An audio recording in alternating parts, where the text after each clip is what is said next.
January marks a fresh start, and for some, that means putting New Year's resolutions into play. Dr. Brent Wallis from People's Health joins us this morning to share 3 New Year's resolutions you can benefit from outside of just diet and exercise. Hi, Dr. Wallis. Hey, how are you doing? I'm good, thank you. All right, so what's your first New Year's resolution for us?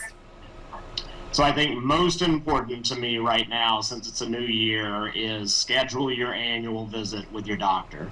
You know, a lot of people, because of the pandemic last year, didn't go to the doctor at all in 2020. So this is a really important time to call your doc, schedule a visit with them so they can start performing all of those preventative screening tests to make sure that you don't have something you didn't know about. And it's always a good idea to maintain that relationship with your doctor. You know, you don't want to have a problem one day and go in and not know who you're going to see or have any sort of, history with this doctor. Yeah, definitely. And I think one good thing that came out of the pandemic is the advent of telemedicine, so you can stay connected even when you can't see them in person. Yeah, we've definitely made it a lot easier, just to call up your doctor or talk to them on the computer. So there's really no excuse at this point. Definitely.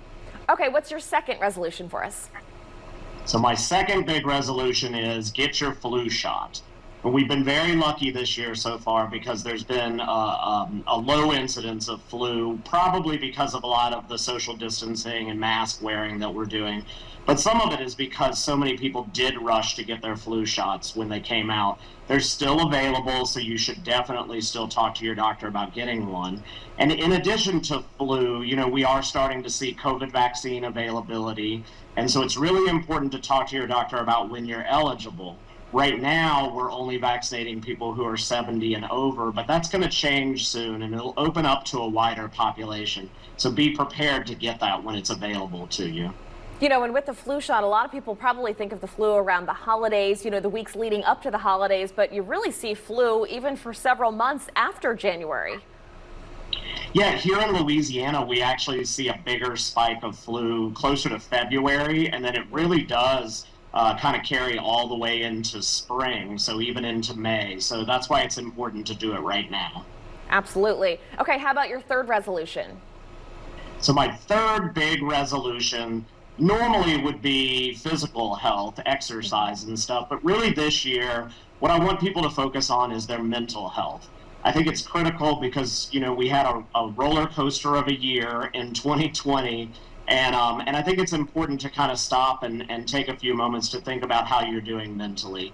And that may include talking with a therapist, it could be a pastor, or even a friend, but really make sure that you understand your feelings and what's going on with you. It's also critical to stay in touch with your family. That can be very therapeutic as well. There's so many people that have been thrown into crazy situations. If you lost a job or maybe you're having to homeschool your kids now, everyone is dealing with something different. So maybe just take a little time for yourself. Yeah, definitely. The stressors that we've had in the last year have been remarkable. And I think a lot of people have been on autopilot and just trying to get things done. So they really need to take a couple of seconds at the beginning of the year to say, how am I doing? Because if you can't do well, then you can't really support your family and everything else you're trying to do. Right. Well, good advice for us this morning. Dr. Wallis, thank you. Thanks for having me.